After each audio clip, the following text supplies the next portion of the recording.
What do we think's wrong with it? We don't even know. I got this here. A guy told us to do this one first.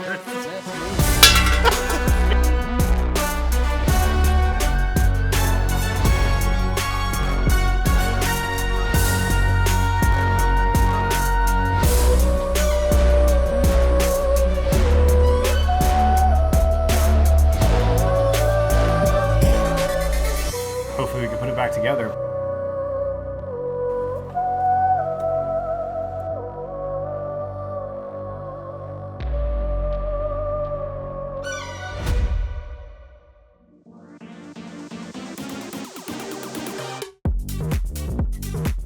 Welcome back to Project X-Wagon, and today we have a special guest here with us. Everyone welcome, Brian.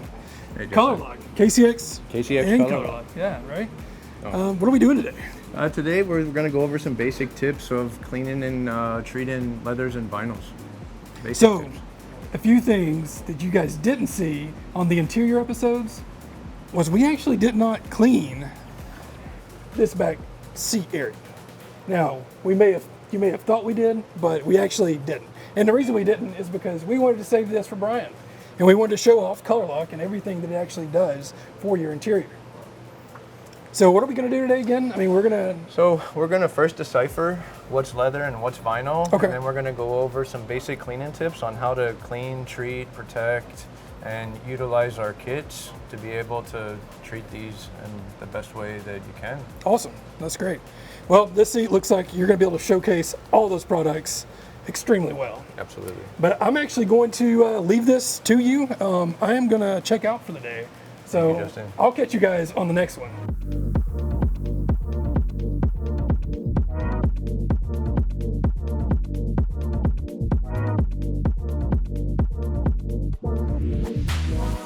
So what we're going to first do here before we start to clean these is we're going to decipher what's leather and what's vinyl on these seats. And we can check them when I push down on this perforated section, which the leather feels a little bit dry. We could condition this to soften it back up a little bit because it's gone a little bit too hard. But when I push down on here, I can see some creases in here that's given the impression a lot like the wrinkles in our own skin and and a lot like how our skin would flex if we were to be able to see some wrinkles on the inside of each one of these divots. If I was to press into vinyl, we can see the grain copy obviously, but if we look past the grain and we're looking for indications of wrinkles inside of here, we don't see it.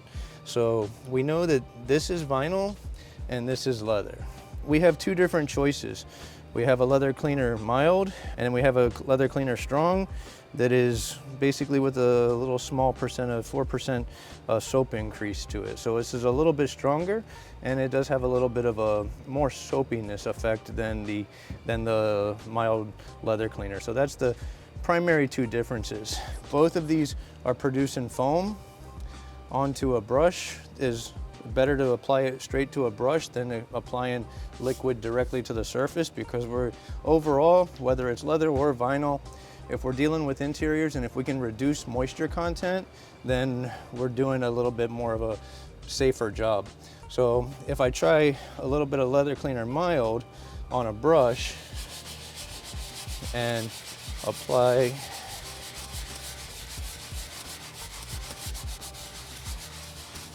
what's ultimately taking place here is that the agitation in the brush is being able to get inside of some of these little crevices of the grain, and the brush is what's allowing an extremely effective capability. So if I was to just spray some cleaner onto a rag and wipe, I might get a result, but the agitation that I need to be able to get dirt out of it is going to be a lot more, and I'm going to have to work a lot harder to get dirt out of a grained area if I just try to apply with a rag. So we definitely, if we want to be efficient, we want to use a brush.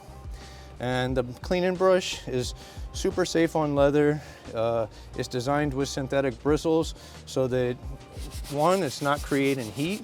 So if I scrub really fast, I'm not creating heat. And then this bristle type is also always going to maintain a matte finish look. So that's one option, which it was effective. We have a very clean result right there, and that's just using the standard leather cleaner. And mind you, this is on a piece of vinyl section, and then we have a leather cleaner strong. If a lot of the times with professional use or older cars, it's generally ideal to just go straight to the leather cleaner strong. So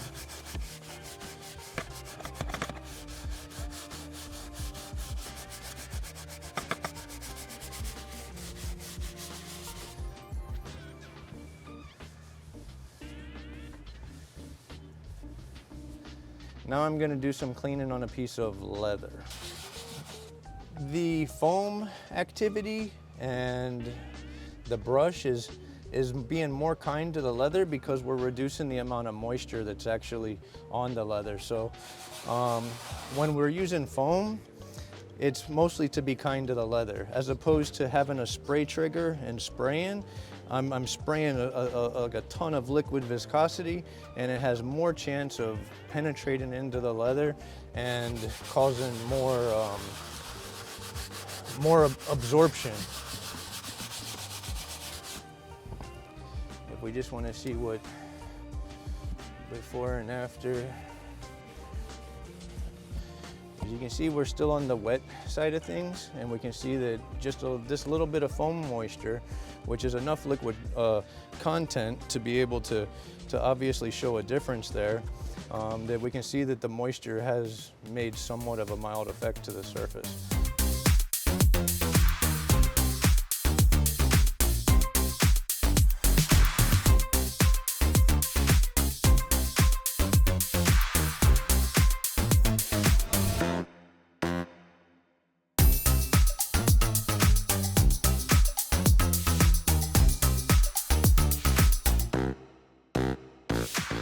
If we did want to fix some small abrasions, and we know that, say with our bolsters, our driver's side bolsters, which are very commonly worn, and we see that there's a loss of material there, we'll make this very kind of a simple approach. And I will now basically prep and color an area as if it didn't have, as if it was missing some of the color on it. So the first thing is we want to sand this to help give a new color, which we've already pre-made a color. You can see how this already looks a lot better just from a little bit of sanding. So the leather sanding pads that we have, they're about 320 grit with a nice interface pad to it, which helps us be able to go into contoured areas or over stitching seams and areas like this. But we still have the sand and dust. So the sand and dust here. So a lot like the exterior of a car, if we're thinking about the exterior, then after we get done polishing and compounding and using our favorite machines and pads over a vehicle paint, and we're about to apply a coating, similar process is, we basically clean, sand, and I like to use the terminology in the auto detailing industry as like an IPA wipe. So if I take, this is essentially like an IPA wipe. And what I'm effectively doing is, it's a degreaser. And what I'm effectively doing is I'm removing all of those little sanding particles and little tiny things that the sanding pad has picked up, these little tiny particles. So we want to make sure that this surface is super clean, just like we would if we were about to apply a coating to the surface or any other type of LSP, is we want to make sure that we get it really nice and clean before we apply color to it. If you wanted to start working with colors, these can be hand applied, which with our sponge, and then they can also be spray applied.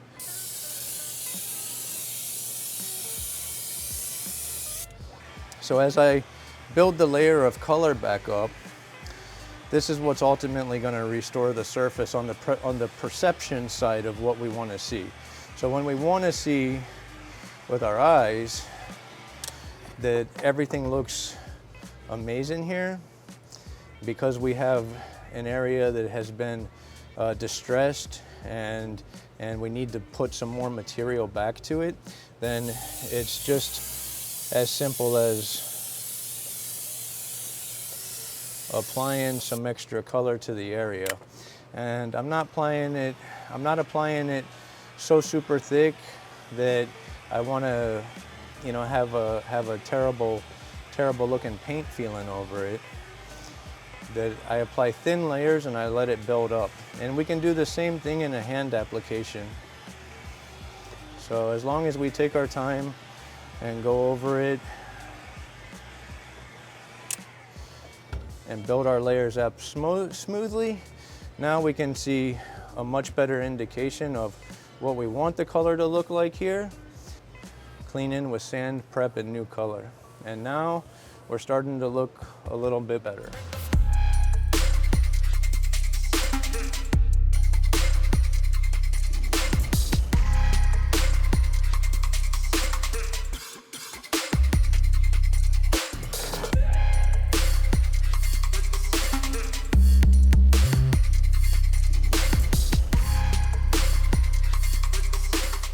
If you wanted to pick up a new leather care kit, basically what you're going to get is a mild leather cleaner and a Shield product.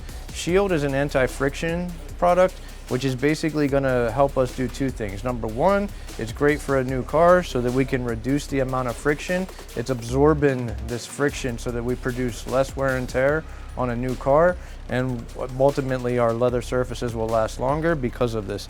Or I've just repaired an area and I want to use Leather Shield as a way to protect my work and my effort.